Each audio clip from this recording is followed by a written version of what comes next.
Mga panita naman eh. Walang katapanit. Guys, native nga manok guys. So, since nagabihan na ta diri sa kuano bukid.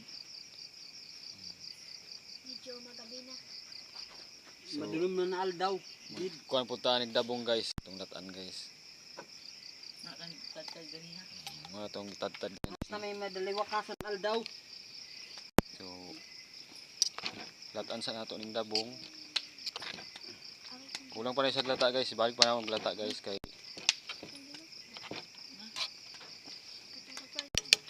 panihapon na ni guys no. So ning Takog sa kaliro. kapobrehan guys kay so Nakang dasagin. Murang daw saging. ingana ra pagkuan guys, Nixon. Ay, dito. So mga kilohon na gyud siya guys. Kapit yung kamot. So tad guys, abangan mo kung paano namin lutuin yan. So